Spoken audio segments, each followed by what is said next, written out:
2 hexene का ozonolysis कर रहे हैं और प्रोडक्ट पूछा है।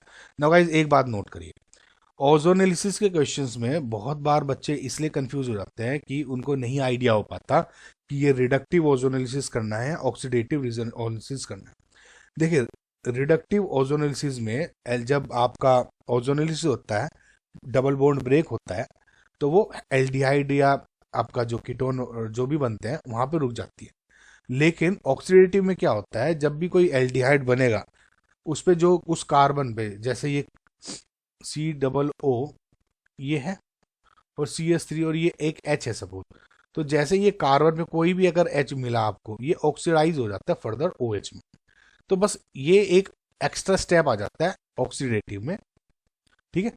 लेकिन अब पहचाने कैसे, देखिए सिंपल तरीका है, आपको रिएजेंट्स देखने हैं। मैक्सिमम टाइम आपको ऑक्सीडेटिव ही पूछा जाता है, लेकिन जस्ट इन केस अगर आपको ये ऑप्शंस में रिडक्टिव के भी ऑप्शंस दिए हुए हैं और ऑक्सीडेटिव के भी दिए हुए हैं, तो आपको ये चीज लगानी है। देखिए ओजोनेसिस जैसे मैंने बताया कि रिडक्टिव एंड ऑक्सीडेटिव दो तरह की हो गई। अब रिएजेंट्स में एक डिफरेंस क्या है, देखिए पहला तो ऑब्वियसली ओजोन, जो आपको देख के समझ में आ जाना चाहिए। दूसरा जो होता है उसमें अंतर आ जाता है, ऑक्सीडेटिव में तो सिर्फ H2O दिखेगा आपको, जो कि इसमें है। लेकिन रिडक्टिव में क्या होगा, या तो आपको जिंक दे देंगे या फिर डाइमिथाइल सल्फाइड दे देंगे, ज्यादातर यही देते हैं H2O के साथ में। अगर ये है तो आप 100% श्योर है कि रिडक्टिव है, अदरवाइज ऑक्सीडेटिव मान के चले। तो फिलहाल ये हो गया आपका ऑक्सीडेटिव ओजोनोलिसिस। अब 2 हेक्सीन दिया हुआ है, 2 हेक्सीन का फॉर्मूला अगर आप लिखेंगे तो ये हो गया 1 2 3 4 5 6, 2 पे आ गया इन, यानी 2 हेक्सीन।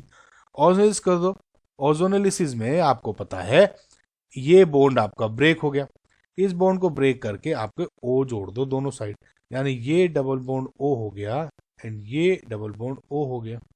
लेकिन अब यहाँ पे भी एक H है ऑब्वियसली और इधर भी H है। भाई जब ये बनाते हो इसको ऐसे लिखो ना आप, CH CH3 एंड ये हो गया C, समझो, और ये अपना आपका CH2 CH3 CH2, इस तरह का हो गया।